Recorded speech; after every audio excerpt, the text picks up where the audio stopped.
الاسم.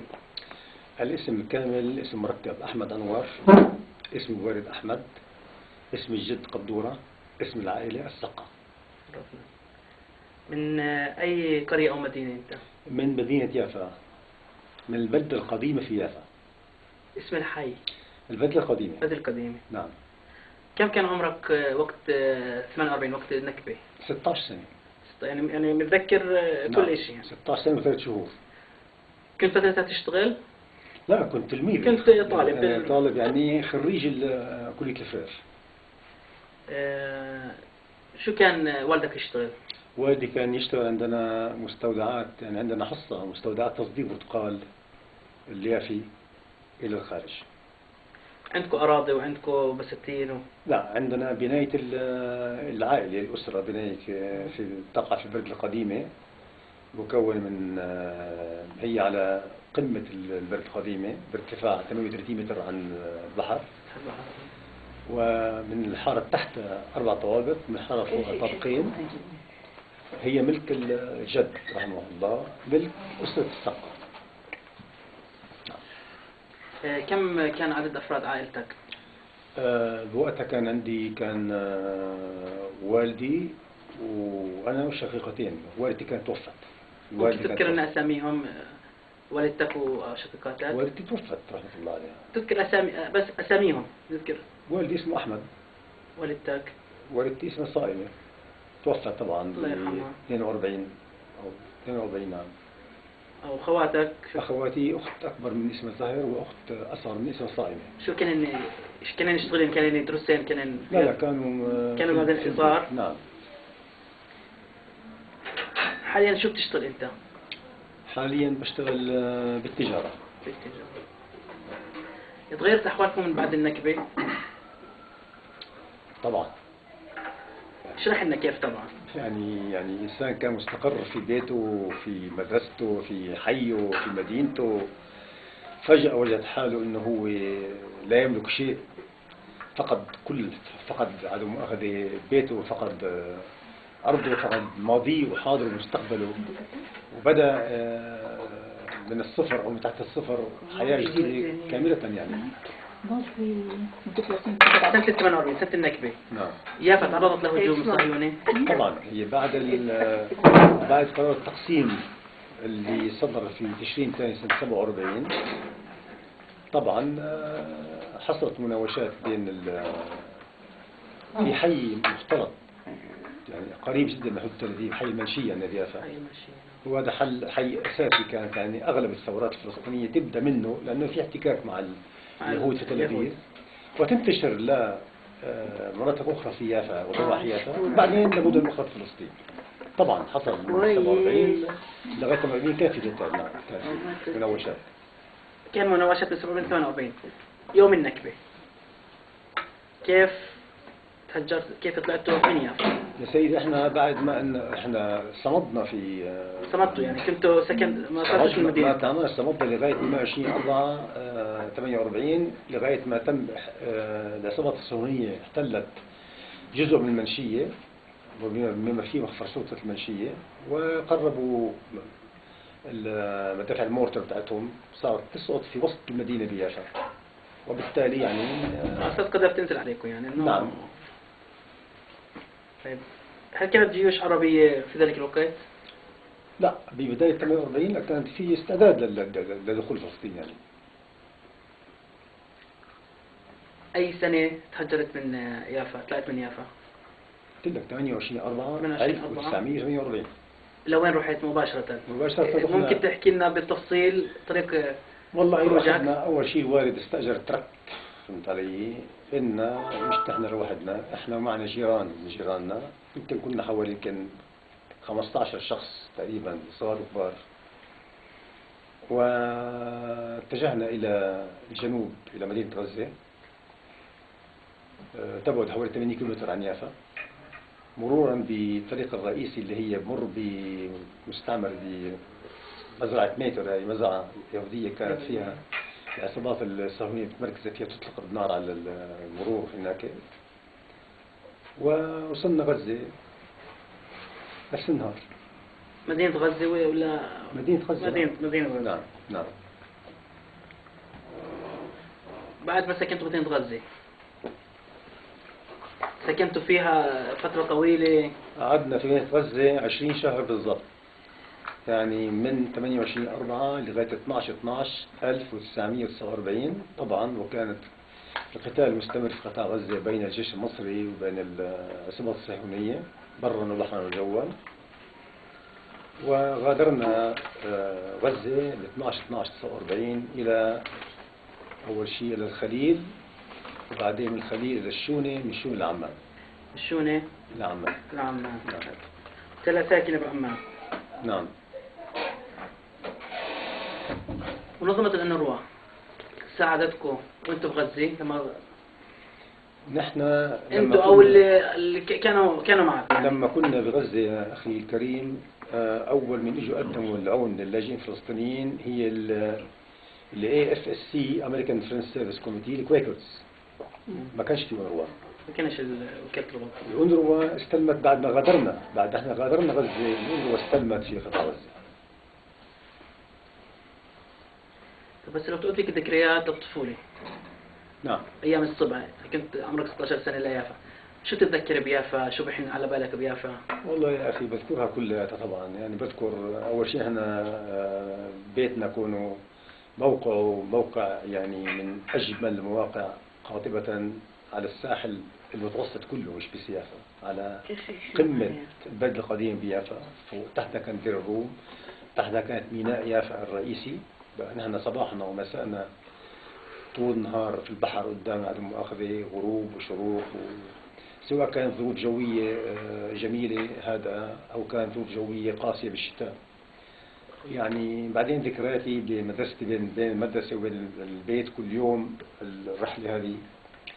بعدين كنا نحضر بعض أفلام السينما في سينمات رئيسية في يافا. كنا نشوف الألعاب كرة القدم في ملعب البصة، علاوة على النشاطات اللي كنا نمارسها في الكلية في المدرسة. يعني لما طلعتوا من يافا كم شخص من يافا؟ انت وعائلتك يعني؟ انا وعائلتي 4 كنا، بس كان معنا جيران، كنا حوالي 14-15 شخص بالترك نفسه مع الجيران. لو اقترحوا عليك تعود على مدينتك، تكون مدينتك بيتك مش موجود او مدينتك مهدمة، يقول لك خذ أرض ثانية أو موقع ثاني فلسطين، هل ستعود؟ أولى لك فأولى. طبعا أنا إذا كان صار في مجال إني أنا بالدرجة الأولى طبعا، حتى لو كان بيتي ركام أو مهدوم أو تراب على الأرض لحالها، أفضل أن أرجع أعود المنطقة أو المحل اللي كنت فيه.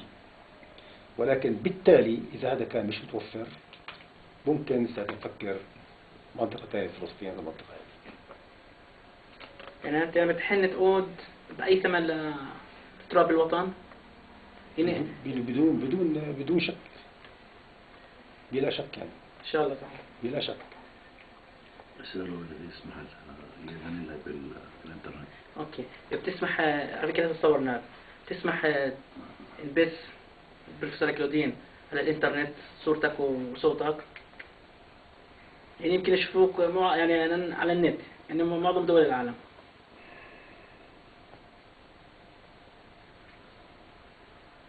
يعني انت حكيت حكي. انا ما يعني فيش شيء تكلمت وحكيت عن اشياء، ما في شيء يعني هذه مؤاخذه، كلها اشياء شخصيه باعتبار يعني. وفي عندك اختيار ثاني، اذا بدك تنزل مثلا صورتك يمكن بس تنزل صوت واسم. يعني هذا ما هو ايوه بتوقف على موقع، يعني الموقع اللي ينزل عليه هذا مؤاخذه يعني راح يكون موقع يعني بالنسبه لمساعده اللاجئين الفلسطينيين راح يكون يعني ما يعني عملنا مقابلات أكثر من شخص. نعم. يعني ما بس مش انت لحالك، في يمكن حوالي 40-50. يعني هي حبة نثبت للعالم كيف اليهود هجروا الفلسطينيين، ما راحوش على أرض فاضية. هو ما في شك أنتم مشكورين على جهدكم، لكن هذا الجهد مع احترامي الشديد الجهد الفردي طبعا مقدر، ولكن في جهد جماعي بتصور يجب القيام به بشكل أوضح، لأنه الميديا الآن يعني العالم كله عالم كبير، وأنا يعني تهيألي إنه الأسلوب هذا طبعا أسلوب جيد، ولكن في أساليب أخرى تكون يعني يمكن مع دراسات تكون في اساليب جيد، بس بقول لك دوكيومنتيشن يعني يعني يمكن هاي بداية اول خطوه هاي. يعني يمكن ناس ثانيين يشوفوا المشاهد هاي في دول اوروبيه بامريكا في بشرق اسيا بيعرفوش قضيتنا، بيعرفوش شو فلسطين. صحيح. يعني في مثلا يسأل واحد ياباني بيقول لك شو فلسطين، شو اسرائيل، بيعرفوش. بيعرفوا انهم اسرائيل هاي الدوله والفلسطينيين بيتقاتلوا مع بعض، بس بيعرفوش انها احتلوها. والله يعني انت بتجاوب، يعني حابب ننزلها على الانترنت، حابب بدون صورة، حابب بصوت، يعني لك الخيار يعني ما.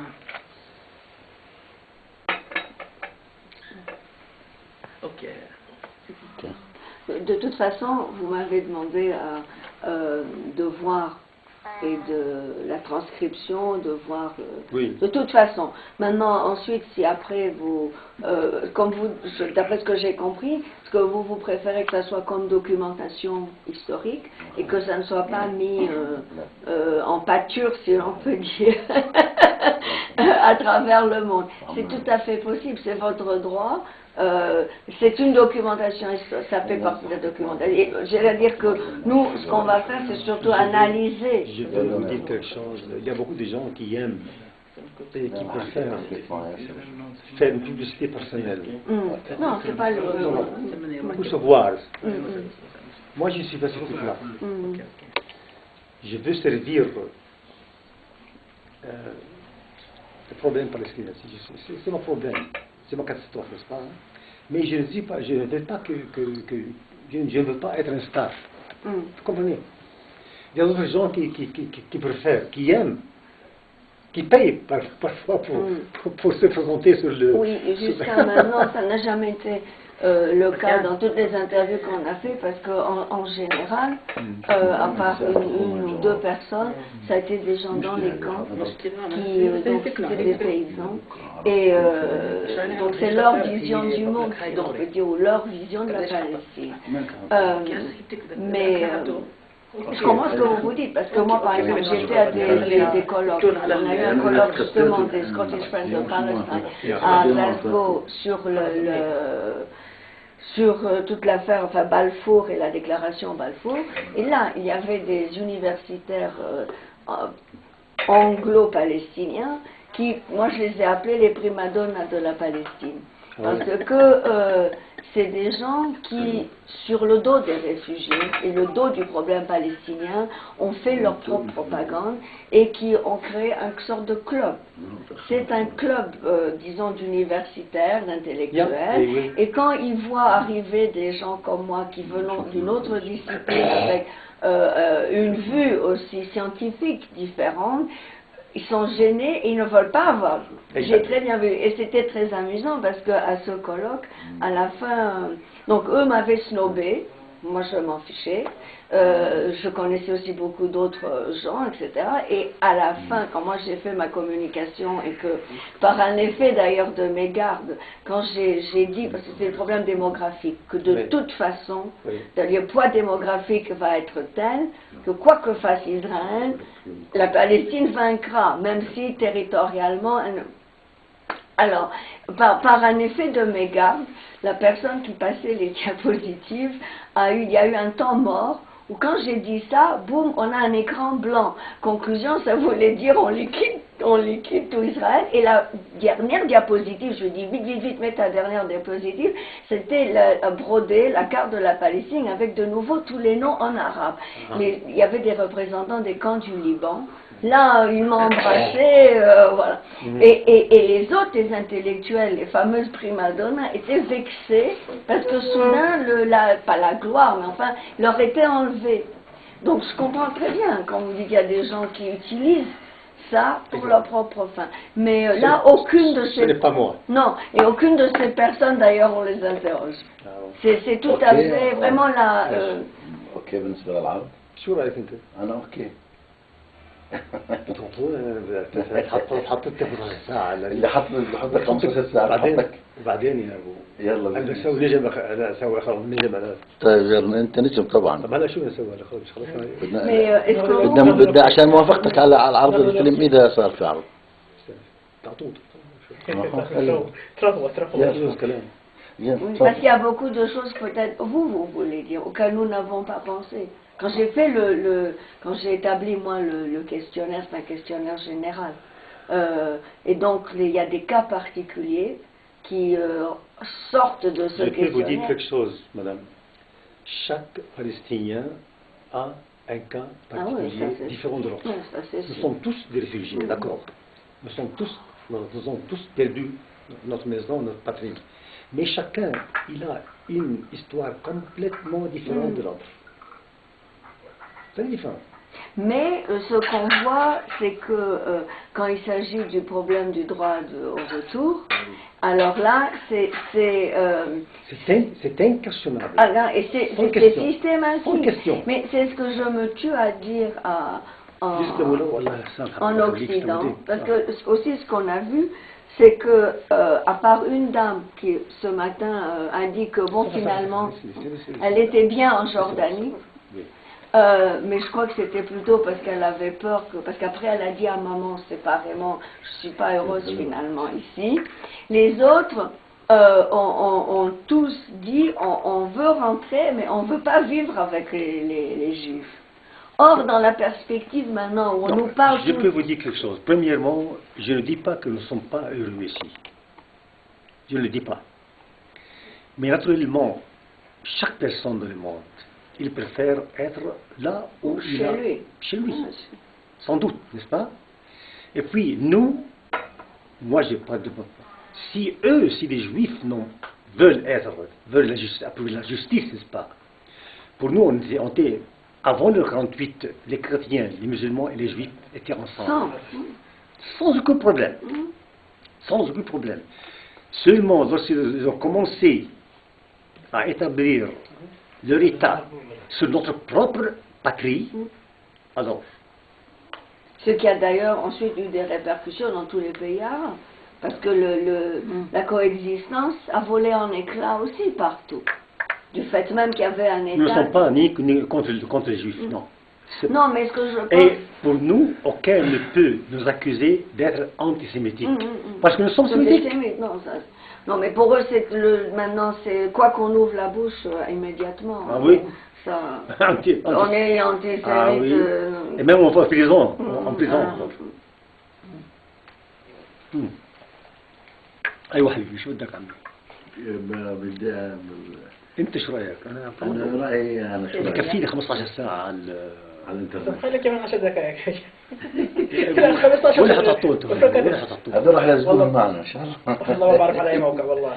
يعني بس هي يعني لا والله When you did the والله ما interview بواصل والله ما بعرف. for Palestine, طب بدي remember, أعرف أنا you اسأل أنت spoke والله long, long اسألها time. أنت فرنسيتك هي حطوا عربي اللغة يعني عربي وفرنساوي 100% راح يترجم بس لا راح نحط بس But عربي yes, أنت تحكي عربي he يمكن راح told you what was يترجم. life in Palestine مش هستنى before. مش هستنى هي بالإنجليزي وفرنسي لايف مش شو هستنى هي سكر أوكي أبو أوكي على البيت. Non, mais tout ce que Ok, Albert, عشان ننتهي مع vous موضوع voulez ثاني. ajouter, on laisse. Et j'ai demandé quand vous avez été interviewé pour Palestine Remember. Oui. Apparemment, vous avez fait une quinzaine d'heures. Quinzaine d'heures. avec Parce monsieur. que vous avez raconté aussi la vie, toute la vie en Palestine avant. général, en Voilà. En général. En général. Mais eux, Palestine Remember, ils collectent des données parce que c'est vraiment la mémoire qui disparaît et il faut maintenant. Oui. Nous, on collecte les données dans un but d'un projet précis. Parce que sinon, ils ont eux le matériel et on va aussi, justement, c'est la collaboration maintenant qui va marcher. C'est-à-dire lui m'a offert de regarder, d'écouter toutes les autres interviews qu'ils ont fait, mais ne craindre là que les choses qui moi m'intéressent, qui sont la partie chemin de l'exil, le départ, errance, etc. Alors que pour eux, vous allez me demander encore quelques non, je voulais questions. savoir si vous aviez, d'après le questionnaire, autre chose, dans le même optique, si vous aviez quelque chose que peut-être moi j'ai oublié de demander, et que vous pensez qu'on aurait dû vous demander, que vous auriez voulu décrire. Vous voyez, dans cette optique donc du chemin, du départ, de comment... Oui, par exemple, Jaffa, on a eu, c'était aujourd'hui, je crois, un monsieur qui nous a raconté la bataille pour Jaffa, si on peut dire, comment... donc là, à ce moment-là, quand vous avez quitté Jaffa, je ne sais pas quand la question en arabe était, c'était au moment même de... Déjà, Jaffa était tombé sous la coupe. Ah, c'était juste... Une partie. Une partie du nord. C'était la partie qui était tout à côté de Tel Aviv. Ah oui, je vois. Oui. Proche de Tel Aviv. C'est Manchi, on appelle Manchi. C'est un quartier qui s'appelle Manchi. Ils ont occupé cette partie-là avec le poste de police là-bas. Oui. Ils ont rapproché leurs mortars. Les mortiers ils ont commencé à bombarder le centre de la ville et tout à côté de leur maison. Alors moi, j'étais jeune et je ne voulais pas quitter. Malgré que mon père et les autres, tous les voisins quittaient alors, j'ai dit non, moi je reste ici. Ils ont dit bon, papa, voilà, ils ont déjà pris le quartier là-bas et ils ont dit, vous savez, c'était le massacre de Deir Yassin. Oui. C'était ce qu'ils ont fait aux femmes qui étaient dans les quartiers occupés, qui ont pris à Tel Aviv. Ils sachent très bien où est-ce qu'on peut frapper. Un arabe ou bien un oriental ou bien un musulman, vous savez, ils connaissent très bien où est-ce qu'ils peuvent toucher. Et ils commencent à le faire. C'est comme le harcèlement. Alors, nous étions, moi, on pensait que c'était une semaine, une dizaine de jours maximum. J'avais une chatte chez moi qui avait 4 petits chats. J'ai lui ouvert de boîtes à manger quelque chose. Bon, d'accord, dans quelques jours. Oui, on revient. Je rentre dans quelques jours. On a laissé toutes les portes ouvertes, des fenêtres ouvertes, tout parce qu'on n'a plus rien du tout. Rien. Oui, en se disant, on quitte pendant qu'il y a le bombardement. Si ce n'est pas une volerie internationale, qu'est-ce que c'est que ça? Qu'est-ce qu'on peut l'appeler? Surtout qu'après, tout de suite, ils sont mis à raser et Quelle à détruire injustice. Jaffa. Quelle injustice. Tout de suite, ils ont commencé à détruire Jaffa. Imaginez, vous êtes à la maison, par exemple, une telle maison. Quelqu'un vous rattrape, met sur le porte dehors, il dit c'est fini. Allez, partez. Il prend tout. Qu'est-ce que c'est que ça? Danger. Qu'est-ce que c'est que ça? Et c'est ce qu'ils ont fait partout dans les comment villages faire aussi. Comment faire? Le problème, c'est que justement, c'est ça, ces témoignages-là, qui disent la vérité. Sans justice, il n'y aura jamais de paix. paix. Non, mais ça, jamais. Sûr, ça, et eux-mêmes, ils ne veulent pas la paix. Non, ils ne veulent pas la paix. S'ils veulent la paix, ils peuvent le faire dans 24 heures. Ils retournent frontière de 67 et c'est fini. Et ils récupèrent quelque chose pour les réfugiés, papa, il va de là, et c'est fini. Mais eux-mêmes, ils ne veulent pas. Même, ils veulent encore. Ça, c'est en fait une longue... Moi, en tant qu'archéologue, j'ai analysé cette méthode expansionniste qui est depuis l'Ancien Testament, à travers les frontières rabbiniques aussi, c'est toujours une expansion. Je me demande ces questions, j'ai beaucoup d'amis d'affaires en voyageant en Europe plusieurs fois, d'accord? On parlait comme ça, on discutait. Bon, les Juifs, ils étaient en Palestine depuis 3000 années. D'abord, est-ce qu'ils peuvent prouver cette blague? Deuxièmement, si leur ancêtres étaient là-bas depuis 3000 ans et ils n'ont parlé de comment. Moi, j'ai le comment avec moi. Qui a le droit de retourner chez lui? Eux ou nous? Puis, si on commence à faire ces choses-là, les Arabes étaient en Espagne depuis 500 années. L'Andalousie était là-bas. Est-ce que si un Arabe maintenant dit ok, on va revenir en Espagne, c'est Andalousie? Ils vont dire c'est un fou. Mettez-le à l'asylum, n'est-ce pas?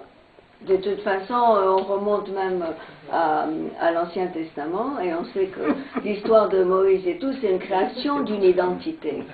Parce que maintenant, on Allez, vous sait allez. comment a été composée la Bible. Donc on sait très bien que ça a été composé très tard pour justifier des prises de territoire. Je peux vous dire quelque chose. Nous sommes prêts sur 15 jours, même après une centaine d'années. Pas seulement 10 années, une centaine d'années. Cette place-là retournera au propriétaire. Mm. Jamais.